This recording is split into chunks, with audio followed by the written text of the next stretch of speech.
আমি এখন ভয়েসটা দিচ্ছি হসপিটাল থেকে। দেখো সেদিনকে খুব আনন্দের সাথে ছেলেটা খেলে এলো, রাত্রিবেলা টুর্নামেন্ট জিতে এলো।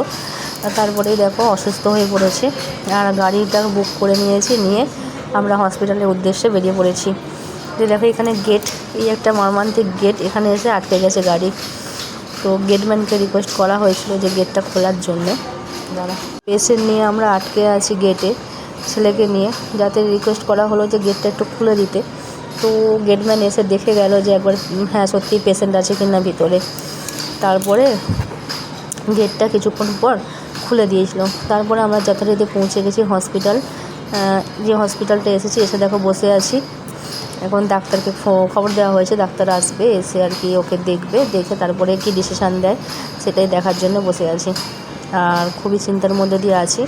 এর মধ্যে দেখো ওকে ভর্তি করে নেবে বলেছে, লিখে দিয়েছে। আর এদিকে আমার বাবা চলে যাচ্ছে এটিএমে টাকা তুলতে। বাবা আর আমি যাচ্ছিলাম পিছন পিছন। তো এটিএমে টাকা তুলতে গেছি, এ দেখো এখানে ভর্তি করে নিচ্ছে। তখন বাজে রাত 12টা বেজে গেছে। ভর্তি করে নিয়ে আর ওকে ক্যাথিটার করে দিয়েছিলো, যেহেতু ওর ইউরিনের প্রবলেম হচ্ছে। তোমরা অনেকেই জানতে চাই যে ওর কী প্রবলেম হচ্ছে। ওর ইউরিনের প্রবলেম হচ্ছে।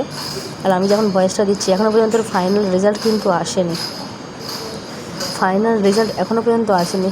দেখো পরের দিন মর্নিংয়ে আমি আর আমার ছেলে বসে আছি। তো এই দেখো, তারপরে সেদিনকে দুপুরবেলাতেই খেতে দিয়েছিল ভাত, ডাল, একটা তরকারি, মাছ আর চাটনি। এটা আগের সপ্তাহে, আর আমি এই সপ্তাহে ভয়েস দিচ্ছি রবিবারে। একটু ছেলেটা ভালো আছে তো তাই জন্যে।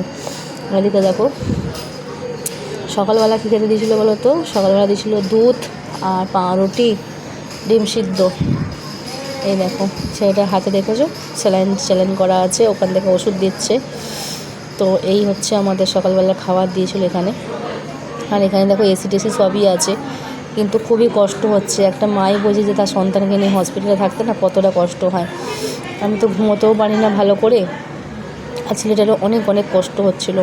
আর যেহেতু ইউরিনটা বারবার করে হচ্ছে, তার জন্য কষ্টটা আরও বেশি করে হচ্ছে। সারা দুপুর ঘুমোতে পারে না ছেলেটা। তো এমনি সুস্থ আছে বলে কোনো অসুবিধা হচ্ছে না, দুজনে মিলে গল্প করছি, হাসি মজা করে দিনটা কাটছে। আজকে পুরো 10 দিন হয়ে গেল যে আমি হসপিটালে আছি। আর এত রকমের পেশেন্ট দেখছি না, বাচ্চাদের এত কষ্ট, এক একটা বাচ্চার এক এক রকমের কষ্ট না সহ্য করা যাচ্ছে না দেখে। ছোট বাচ্চাদের পেটে স্টোন, তারপরে হচ্ছে আরও কত কিছু রোগ বাবা। মানে মায়েদের যে ছোটাছুটি আর্তনাদ, সেটাই হসপিটালে বসে আমি খুব ভালো ফিল করতে পারছি। আমার অনেক সমালোচক বলবে যে আমি হসপিটালে বসে ভিডিও বানিয়েছি, তো এটা আমার কাজ। দেখো বিকালবেলা বেরিয়েছিলাম, বেরিয়ে গিয়ে না ওকে একটু ক্লে এনে দিয়েছিলাম, যাতে একটু মনটা ভালো থাকবে আর খেলাধুলাও করতে পারবে।